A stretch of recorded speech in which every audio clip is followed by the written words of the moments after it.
जय श्री सद्गुरु देवाय नमः। जय श्री गणपति देवाय नमः। ओम क्रीं कालिकाय नमः।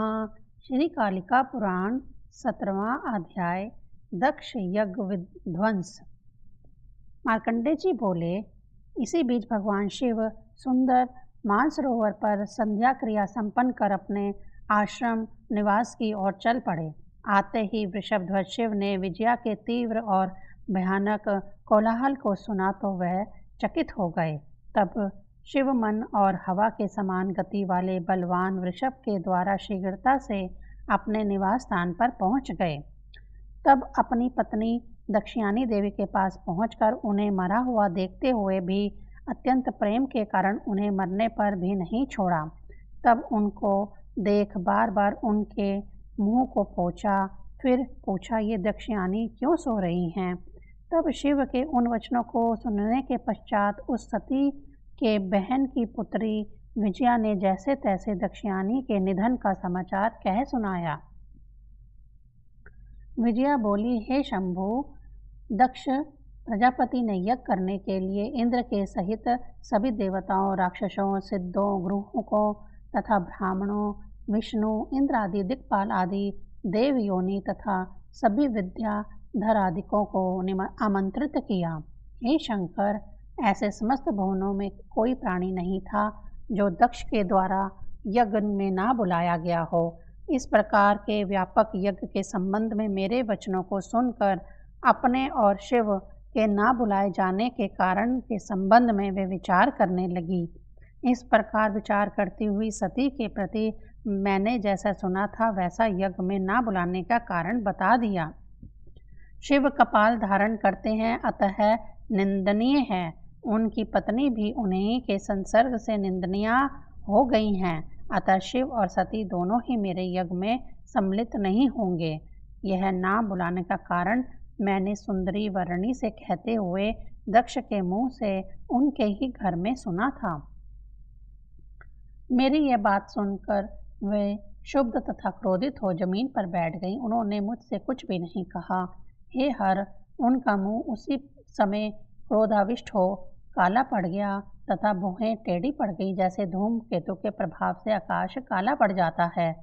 उन्होंने मुहूर्त मात्र यानी क्षण भर ध्यान किया, फिर महान ध्वनि के साथ अपने ब्रह्मानंद को भेद कर प्राणों का त्याग दिया। मार्कंडेय जी बोले, वृषभध्वज शिव विजया के उपयुक्त वचनों को सुनकर अत्यंत क्रोध से जलाने को उद्यत अग्नि की भांति उठ खड़े हुए। उन क्रोधाविष्ट शिव के कान, नाक, आँख तथा मुंह से अत्यधिक ध्वनि के साथ बहुत सी जलती हुई अग्नि की कणिकाएं निकलने लगीं, मानो कल्पांत के समय सूर्य की किरणों से बहुत सी उल्काएं निकल रही हों। तब वे वहां पहुंचे जहां महान तपस्वी दक्ष यज्ञ कर रहे थे। शिव वहां जाकर यज्ञशाला के बाहर स्थित हो गए। अत्यधिक क्रोध से भरे हुए शिव ने उस दक्ष यज्ञ को देखा जो बहुत अधिक धन, स्तंभ, पात्र आदि से युक्त था, जिसमें हवन की गई आहुति और घी से प्रज्वलित अग्निदेव विराजमान थे तथा सभी दिक्पाल भी अपने अपने अस्त्र शस्त्र एवं ध्वज आदि चिन्हों के साथ यथास्थान विराजमान थे। ब्रह्मा तथा विष्णु को भी यज्ञ में व्यवस्थित रूप से विराजमान देख क्रोध के मारे उन सबके प्रति शंभु अत्यंत क्रोधित हो गए।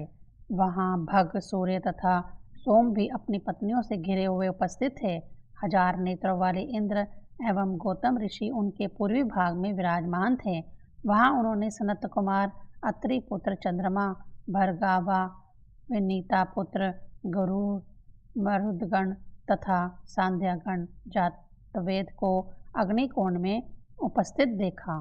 काल देवता, यम, चित्रगुप्त, गालव ऋषि सहित कुंभज, अगस्त्य, विश्वदेव तथा काव्यवाह और अग्निवासात आदि सभी पितरों, 4 प्रकार के प्राणियों, मंगल ग्रह, प्रेतगण और सिद्धों को दक्षिण दिशा में व्यवस्थित देखा।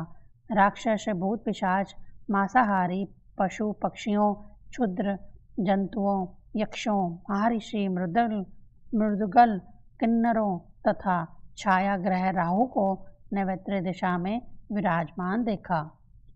महान सर्पों, घड़ियालों, मछलियों, मगरों, कछुओं, सातों समुद्रों, नदियों, तीर्थों, गुरुकों, मानस आदि सभी सरोवर तथा गंगा और यमुना नदियों, कामदेव, मधु, बसंत अनुयायियों के सहित लोकपाल, वरुण, शनि ग्रह एवं सभी पर्वतों को पश्चिम दिशा में व्यवस्थित देखा।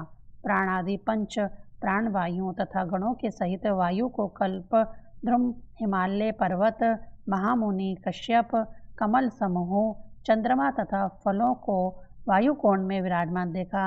हिमालय में अनेक प्रकार के रत्नों, मनुष्यों, हिमालय को प्रमुख मानने वाले पर्वतों, स्थूल कर्ण आदि विद्वान और अपने नल कुबेर नामक पुत्र दे सहित यक्षों के राजा कुबेर, ध्रुव, धर, कच्छप, सोम, विष्णु, अनल यानी वायु, अग्नि, प्रभात, प्रभास, तीरथ आदि को कुबेर की उत्तर दिशा में स्थित देखा।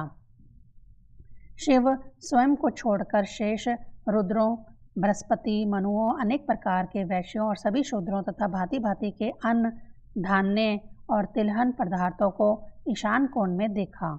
ईशान कोण एवं पूर्व के मध्य में स्थित ब्रह्मा की दशा में व्रतनिष्ठ महर्षियों, ब्रह्म ऋषियों, ऋग, यजु, साम, अथर्व नामधारी चारों वेदों, व्याकरण, निरुक्त, छंद, ज्योतिष, कल्प और शिक्षा नामक 6 वेदांगों को देखा।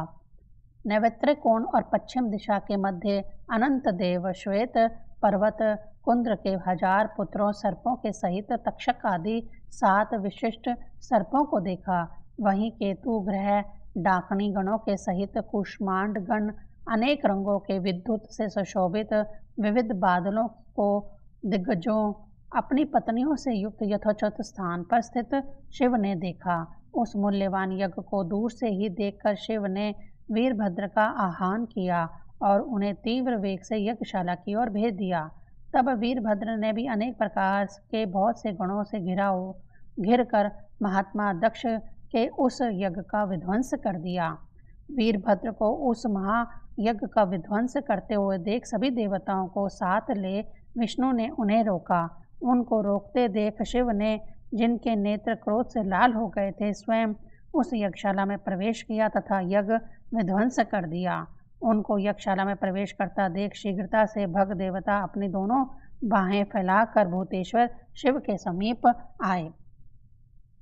उन भग देवता को आता हुआ देखकर बहुत ही क्रोध से शिव ने नाखून के प्रहार से उनके नेत्रों को नष्ट कर दिया।